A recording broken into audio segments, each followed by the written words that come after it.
The heroin crisis continues to tighten its grip here in western New York and across the country. Hundreds of people have died from overdoses in Erie County last year alone.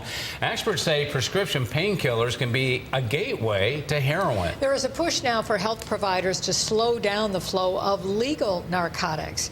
News 4's Dave Graber has been looking into this. Dave? Well, Jackie and Donnie, tonight we will be hearing from a man who started on prescription painkillers and ended up on heroin.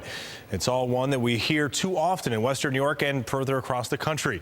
Now, he agreed to tell us his story as long as we agreed not to identify him. I mean, I was strong as a bull, and then I turned into a junkie. We're calling him Tom. He was 44 when he slid into heroin.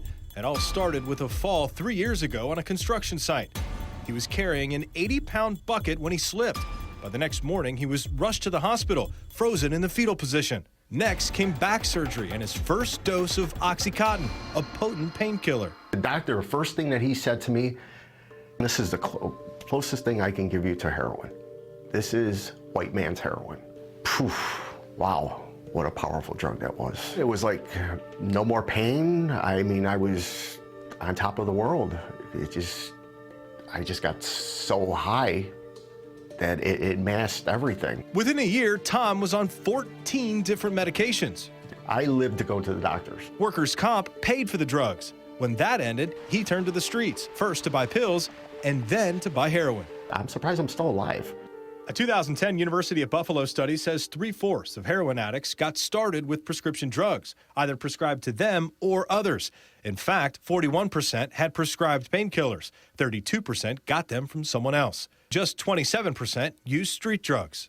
Dr. Richard Blondell is a nationally known addiction specialist at the University of Buffalo's Department of Family Medicine. We're not dealing with drug cartels from Mexico or French connections or whatever. We came into this epidemic of addiction through prescriptions. And he says it's getting worse. The answer is not to build treatment programs up to the bottom of the cliff waiting for people to fall off. The way to deal with that is to build a guardrail at the top of the cliff so people don't get addicted in the first place. The State Medical Society, which represents 20,000 physicians, is lobbying against any bills to require training. The group's president, Joseph Maldonado, says not all physicians prescribe narcotics. Those who do should get training through their specialty boards. It understands that there is a problem.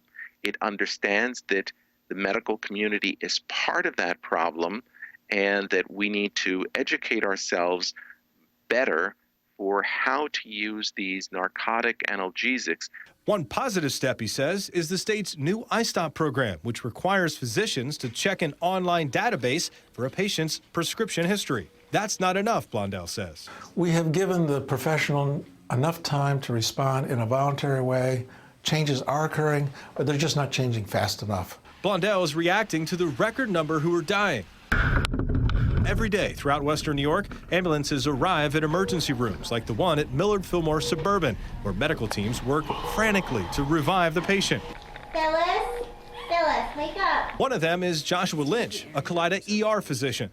He says he's seen it all. The overdose victims who got started on prescription drugs and other patients who want the drugs to ease their pain. He says he's seeing changes. We're being stingy on pain medicine. And I hope that the pendulum doesn't swing in the total opposite direction, where people walk out of the clinic or the emergency department not getting what they need for fear that there might become a problem. Now, the legislature has until June to act on these training bills that are before them. A similar bill actually passed the Senate last year, but it died then in the Assembly. As for Tom, he says he's a good thing. He's off heroin. He's actually being treated with a drug that blocks the effects of heroin, so he's able to wean himself off. This is such a huge problem across the country and here at home, and you touched on it. What does the medical community think about these bills, this training they'd have to undergo? What do they think? I think everyone agrees, including the medical community, that there is a problem and that potentially these opiates can lead to people becoming addicted to heroin. I don't think that's something that anyone really disagrees with.